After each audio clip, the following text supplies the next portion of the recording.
We've reached the halfway point of the 2023 college football season, and Notre Dame's season is at a crossroads.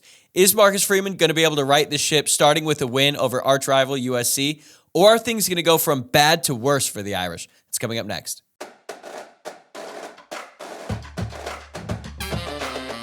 You are Locked On Irish, your daily podcast on the Notre Dame Fighting Irish. Part of the Locked On Podcast Network, your team every day. Welcome to Locked On Irish, your daily Notre Dame podcast. Today is Thursday, October 12th, and thank you for making this your first listen of the day. I'm your host, Tyler Wojciak. I'm a Notre Dame alum and producer covering college football for Fox Sports. And this episode is brought to you by FanDuel Sportsbook, the official sportsbook of Locked On. Make every moment more. Right now, new customers can bet $5 and get $200 in bonus bets guaranteed. Visit FanDuel.com/LockedOn to get started. I'm really excited about today's show. Matt Fortuna from the Inside Zone and the Independent Podcast is going to join me here in just a moment to do a midseason check-in on the Irish. We cover the state of the football program right now, and then we get into the upcoming game against USC and what a win would mean for this team and this season, because as bad as things seem right now, and they are bad, I think we're underestimating just how satisfying it would be to spoil USC's season and get some momentum going into the much-needed bye week. And I say we because I'm certainly guilty of that as well. But I appreciated Matt's perspective on the whole thing. And real quick, be sure to get your mailbag questions in for Friday's episode. You can send them in on Twitter at Locked On Irish or on Instagram at Locked On Irish Pod. Okay, let's bring in Matt. All right, I'm here with Matt Fortuna from the Inside Zone. And Matt, it's good to have you back. We've reached the halfway point of the college football season, and so much crazy stuff has happened already, particularly with the Notre Dame football program. They're 5-2 right now, and even though the record isn't that shocking, the path to get there certainly feels that way. So big picture, how would you assess the state of the team right now? I'll take that question. I'll push it a little bit forward, Tyler. I said this on the Independent this week, and I stand by it. I think right now we're looking at the most crucial game of the Marcus Freeman era this Saturday against USC. And I say that because, look, there's a lot of negative energy, at least around the fan base right now, and probably within the program, just based on how they played against Louisville the other night, on top of the way they lost to Ohio State 2 weeks before that. And I just think if you can go into your bye week with a signature win under the lights against your rival, who's undefeated, has the Heisman winner, and has all the flash, you go into the bye week at 6-2 thinking, you know what, like we could still make a New Year's Six bowl this year. We could still have a pretty damn good season. Now that's not automatic, as we know, but they at least go into the bye week with that kind of confidence. If they lose, we're looking at a 5-3 team that, frankly, I don't think has a whole lot to play for on the other end of their bye week. And when you've got that extra time between games, that's more dead air for people to raise questions and speculate and create some more negative energy around that program. And you know, you look at where this program and this fan base was, you know, less than 3 weeks ago at 11:50 p.m. or whatever it was, you know, during that final drive against Ohio State, and just the way that place was ready to explode after an incredible start to the season versus where it is now, that would be a huge disappointment to have 3 losses between then and now, and to essentially waste the 1 year you have with Sam Hartman, who, say what you want about his play so far, good or bad, I still think he's easily the best guy they've had at that position since Brady Quinn. And to have your season essentially over/eliminated before your first bye week, I think would be a gross disappointment. But they do have a great opportunity this week, and obviously Vegas thinks a winnable opportunity to kind of change the narrative and get the vibes in the right place moving forward to the second half of the year. You mentioned it. After that 4th-and-1 stop by Notre Dame against Ohio State, I'm in the crowd, and there was like a brief moment where I considered, is this team good enough to play in the national championship? Why not, right? that feels like an eternity ago. Right. And maybe because it wasn't. I do want to ask about Hartman later, but you have been around the program for a long time. You know this fan base, but you're not like a Notre Dame fan or a diehard or anything like that. So are you surprised at all by the fans' perception of Hartman? Because you're right, this is the first time where the fan base has, I don't want to say started to turn on him a little bit, but the honeymoon period is over. The criticism has ramped up. And for as charismatic and as likable as he is, the mistakes on the field are making it really hard to sort of get over that right now. And I think this is the first time he's been the subject of the criticism that comes with being the Notre Dame head coach. Oh, sorry, Hartman or Freeman? I think you said Hartman. Freeman. Okay. No, because it's warranted. I mean, I was surprised he didn't get more flack after the Ohio State game because, let's face it, that was a coaching loss in a number of different ways, in my opinion. They should have, you mentioned the 4th down stop. That game should have been over there. Notre Dame should have been able to run out the clock, and I think they were able to run out the clock. I think they got too cute with their play calling, ended up giving Ohio State one more chance, and as good as that defense played, Ohio State's offense made the plays when it mattered most down the stretch, and before, obviously, the faithful 10 men on the field final 2 plays. So, you look at the way they lost that game. I think, there was let's face it, everyone likes Marcus Freeman, right? He makes my job easier. He makes your job easier. He always falls on the sword. He says all the right things. During the offseason, you can't think of a better representative for Notre Dame football than this guy. And I think everyone wants him to succeed. Even when they lose, it's like, come on, we got belief in you. Let's do this. It was not like that with the previous couple guys. So I was a little surprised he didn't get more flack, frankly, with the way that Ohio State game ended. Because let's face it, we thought it in real time. We didn't want to say it. I think we could feel more comfortable saying now. That's the most gettable Ohio State team of probably the last decade, and Notre Dame couldn't beat them. I mean, they should have beat them, but they didn't, and they didn't, frankly, because of coaching. So I think that's very disappointing. I think the way they lost that game, again, thank God for Mario Cristobal, because he found an even dumber way to cost his team a victory, and that will forever be the standard, at least for this year, of coaching kind of malpractice. And I think that gives Notre Dame cover for the way they lost the Ohio State game.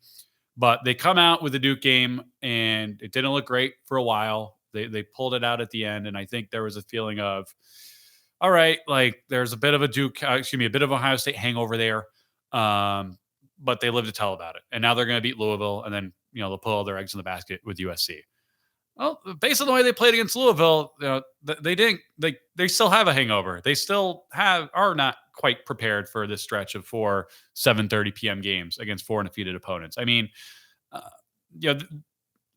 I think there are ways that game could have gone where they lost it, and you don't have all these questions that you have now. I mean, Louisville's not a bad football team by any stretch of the imagination, but for Notre Dame to get blown off the ball like that, for them to make some of the just stupid decisions they made. And again, this was all coaching. I mean, look, Sam Hartman didn't play well. A lot of players did not play well on offense. But I've never heard of any level of football basically having game day tryouts on the interior of your offensive line in the 7th game of the season.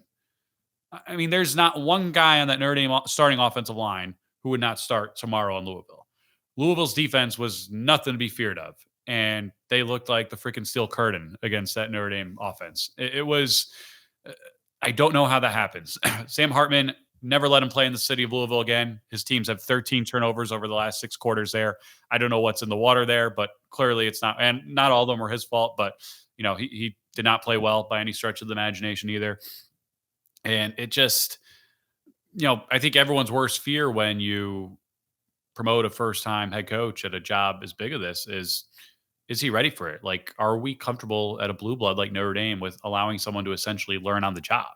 And look, Ohio State had the same questions with Ryan Day. Oklahoma, when they promoted Lincoln Riley way back when, had the same questions. This isn't a new kind of question that's unique to Notre Dame.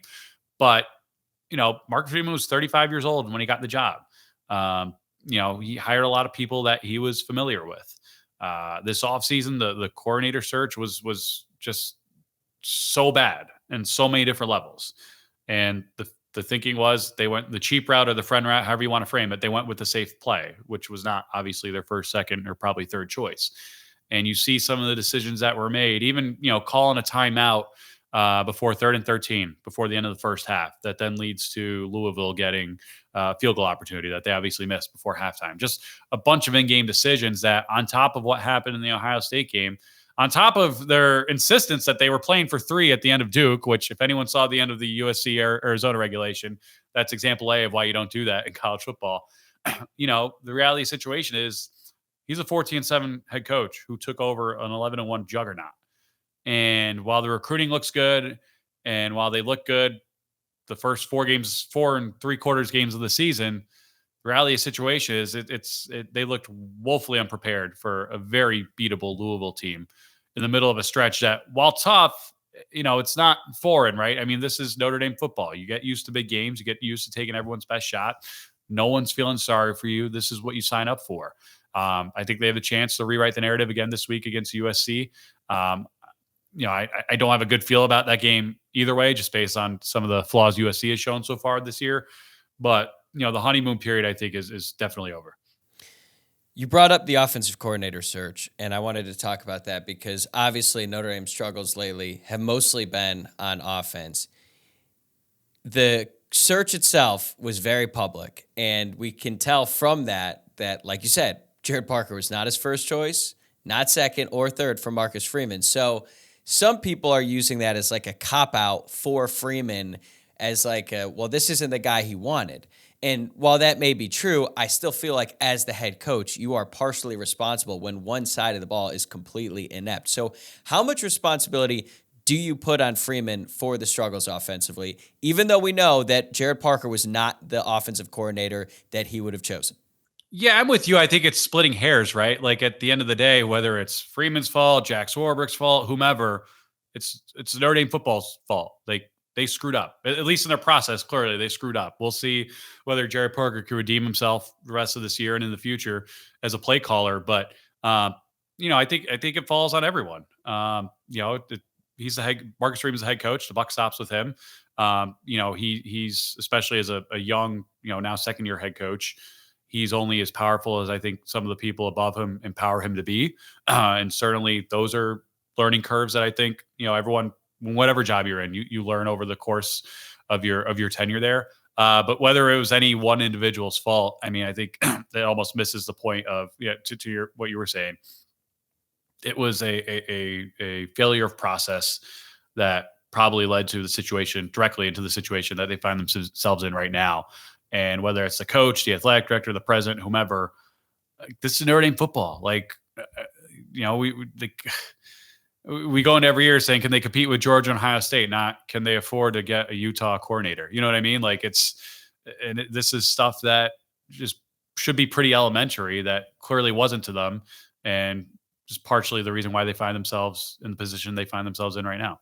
We'll be right back with Matt Fortuna, but first, a word from our sponsors. Snap into the action this NFL season with FanDuel, America's #1 sportsbook. Right now, new customers get $200 in bonus bets guaranteed when you place a $5 bet. That's $200 in bonus bets, win or lose. If you've been thinking about joining FanDuel, there's no better time to get in the action than now. The app is so easy to use. There's a wide range of betting options, including spreads, player props, over-unders, and more. So visit FanDuel.com/lockedon to kick off the NFL season. FanDuel, an official partner of the NFL. The weird thing about the season is there really hasn't been a ton of carryover week to week. Like coming out of that Ohio State game, you're thinking, oh, well, the offensive line at least found itself in this game, and then they get dominated, especially on the interior against Duke. And I know Duke's a good defense, but still, Notre Dame should have better players, especially up front. So now with Jared Parker, I feel like at the beginning of the season, he was doing some really good stuff, including a game against NC State in which the offense put up 45 points. And for all of NC State's struggles, they are good defensively. So there was like, oh, okay, Jared Parker, we might have something here with him. And then lately, it's been the complete opposite. So do you think that the issues on offense are fixable, like in the season now, or is this something that's going to have to be addressed once the season is over and Marcus Freeman has to evaluate the big picture outlook for the offense? Yeah, fixable, you schematically mean, right? You're not suggesting a firing. I don't think there's going to be any in-season changes. I don't think. No. It seems, again, I'm not a play caller, but from the outside looking in, it seems like a classic case of overthinking yourself, right? Again, like the offensive line made it happen at Duke at the end. It wasn't pretty. It wasn't their best game by any stretch of the imagination. But no one, especially people on Louisville staff, thought Louisville was going to blow these guys off the ball. And we've seen rotations on offensive lines before. We've seen them at Notre Dame before with Hainsey and Kramer back in 2017. But that was stuff that was essentially playing itself out on the practice field, carrying it over onto game day. And it wasn't the center. It wasn't rotating a guy like Billy Schroth, who in his first meaningful action, you're asking him to play in a hostile environment under the lights against an undefeated team, 2 different positions, and he's playing a different position every time he comes in. Like, I just don't That's like the playbook of what not to do to put your guys in position to succeed. And I don't know whether they're going to go with a similar approach this week or not. I hope to God they don't for their sake, because that just seems like a recipe for disaster. For as poor as this USC defense is, they lead the nation in tackles for loss. They're one of the better sack getting teams in the country. They can get after the quarterback. They've got some dudes up front, better dudes than what Duke and Louisville had, at least on paper. So I just don't think this is a time to mess around or experiment. By the end of that game, and I'm curious your thoughts watching it, like the Duke game, while it was, a struggle, like they made a play happen and they won. And it was like, all right, like we know Sam Hartman's good. Like this is what we got him for. Like he bailed us out. He made a play with his legs and Audric Esme ran it in, and that's that. The Louisville game, like you almost have to remind yourself that they were winning at one point in the second half, because really at no point did you really feel like the minute they fell behind, like it just felt over. And I'm not saying that's reality, but that's kind of the lack of faith that that offense inspired in the public watching them play on TV that night. The moment Maris Leofau got called for that face mask penalty, it just felt like it was inevitable at that point. And then Louisville scores a couple plays later. They were down 11, and after that, you're thinking that might as well be 35, just considering where things were going in the game. And on offense, watching Notre Dame, it's so frustrating because they've got Hartman, and some people are starting to turn on him after that game against Louisville. And I know it was not a really good performance by him, but I don't really know how much you can expect from him when he's constantly under duress and the receivers on the outside are giving you nothing. I mean, there's zero production from Notre Dame's wide receivers right now, and it feels a lot like watching last year's team with Drew Pine and the very few receivers they had on the outside. So as a fan, it's really puzzling how Notre Dame is in this position on offense. But I don't want to spend all our time on the offense, because defensively, Notre Dame has been really, really strong throughout most of the season, and I don't think anyone was expecting this level of performance from that side of the ball. I think Al Golden has done a terrific job getting the most out of his personnel. They far exceeded my expectations, and now coming up this weekend, they have the biggest test they're going to face all year going up against USC. But like when you look at that group, what stands out to you as the reason or reasons they've been able to have so much success? Yeah, I'm with you, Tyler. I was curious about the defense. I wasn't sure how they'd be coming into the year, and they've easily surpassed all expectations. Even look back at the Louisville game, I know they gave up 33 points. They really gave up two big plays, both of which were basically when they were gassed. I mean, if you look at that Louisville drive chart, it's 4 yards, field goal, field goal, field goal. Like it was just, they were put in terrible situations again and again and again. And finally, a really good running back ended up breaking the dam there. But, I think I think they've done a little bit of everything well, frankly. I mean, they've got the kind of corners back there that they have not had in years past. The pass rush isn't what it was in years past, but it's been good enough, and it's good enough for these corners. I mean, if you look at the way they played Marvin Harrison Jr., who I know got banged up in the second half of that game. What do you have? Three catches? Yeah, they were covering him well before that. Right. The injury happened in the second half, and they were locking him up before that play even happened. Pete Sampson, it put the stat out there after that game. It was something to the effect of, if you said going into last year's Ohio State game, Marvin Harrison Jr. would have 80-something combined receiving yards in two games, and Ohio State would score 38 points across two games.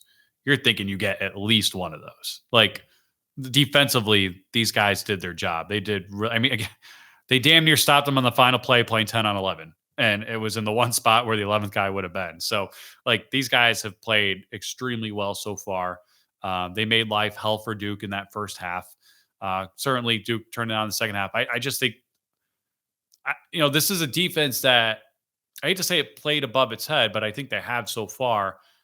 And I just wonder how many times you can kind of tap into that well and have them bail you out. Because I don't know what the depth is back there. I don't know, I didn't come into the season thinking they're going to have to win games with their defense. I thought they were going to outscore people because of the offensive line and because of Sam Hartman. And that has not turned out to be the case the last 3 weeks. And when you're relying on your defense as much as you have, again, I don't know what more could have really been asked from them last week. But now they're going against the Heisman winner. Again, USC's receivers aren't quite as deep as they were last year, but they're still probably better than anyone this side of Ohio State. The offensive line is not as good as it was last year, although they do have some good running backs. Like, this isn't like this. Caleb Williams is really good and can beat you by himself. He absolutely can. He's proven that so far this season. But this is not the USC team of last year on either side of the ball, in my opinion. So I think there are plays to be made there. But like, they are going to get points, and Notre Dame's going to have to score points in order to beat these guys. You can't.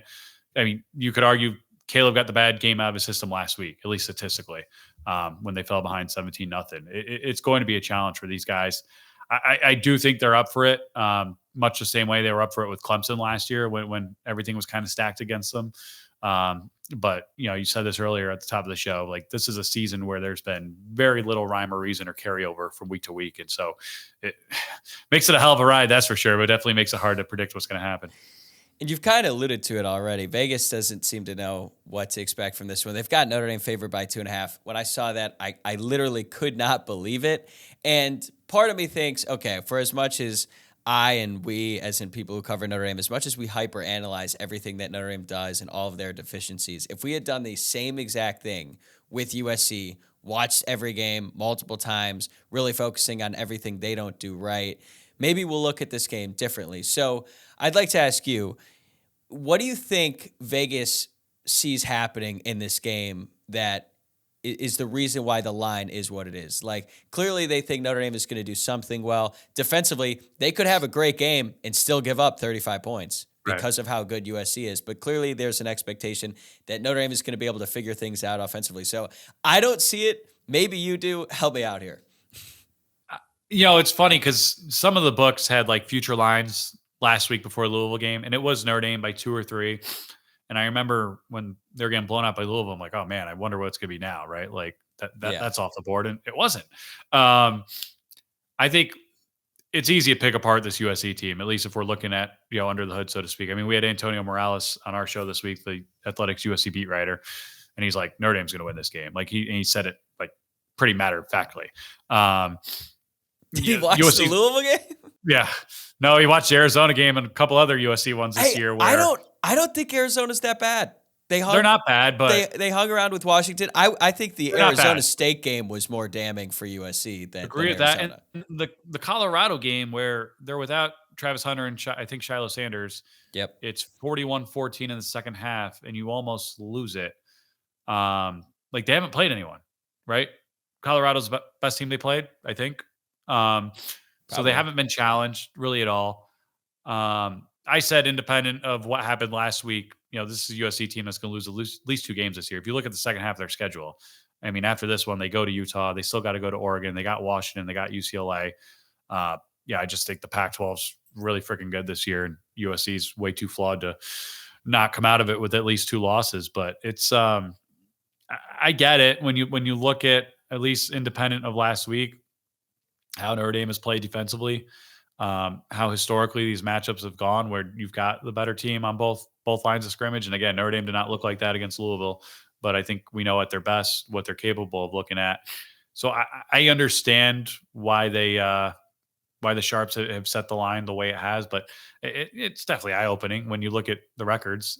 It's a weird rivalry. Like I was on campus Tuesday night for a soccer game and just talking to some students, other people on, and I'm like, hey, you guys excited? It's USC week. And they're like, like usually it's like, it's not as bad as like, oh, Stanford last year, which, went wrong for other reasons, but the lead up to the game, there was no hype because it was a night game that ended up not being 2 great teams.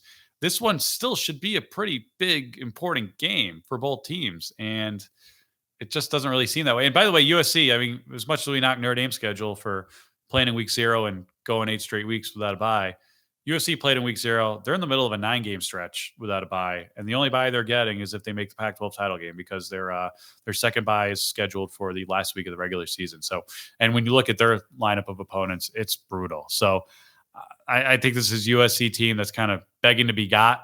The question is which Notre Dame shows up. And if the good Notre Dame team shows up that we know they're capable of being, I think that team comes out with the win.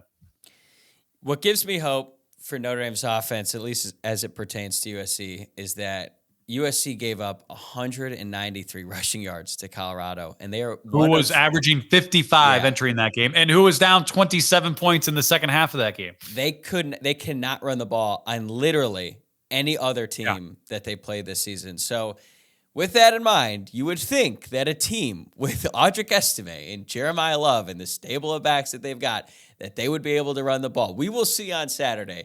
As for the fan sentiment, yes, I think a lot of people are gun shy, especially with the Ohio State game and how so much went into that. And the excitement level was just off the charts. And then for that to end the way that it did is really just soul crushing, to be honest with you. But I think that on Saturday night, when fans see Caleb Williams start dancing around the stadium, I think the energy is going to be brought up a little bit. So let's end on a somewhat positive note here.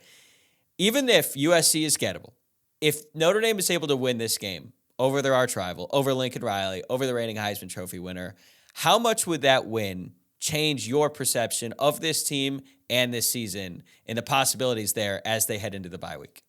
Yeah, it'd be huge because the alternative is really dark to think about. Back-to-back losses. So it's more of a relief. No, but I mean, that's the reality. That's the situation you put yourself in when you lose 2 games this early. And again, with the bye coming up, whatever happens Saturday is going to be a narrative that carries with you till you play again against, I think, Pittsburgh in 2 weeks. So we've seen Notre Dame under Marcus Freeman. They seem capable of beating most teams in the country. They seem capable of losing to most teams in the country. So I think it'd be foolish to say, hey, they beat USC. They're going to a New Year's 6. That being said, that'd be a hell of a good win against an undefeated team that's your rival going into a bye week where you get to get a little bit of rest, regather yourself, regroup, come back for the second half of the season and maybe go 10-2 and make a New Year's 6, which even if it wasn't on the path that we all kind of hoped it would be coming into this year, would represent a lot of progress from year one.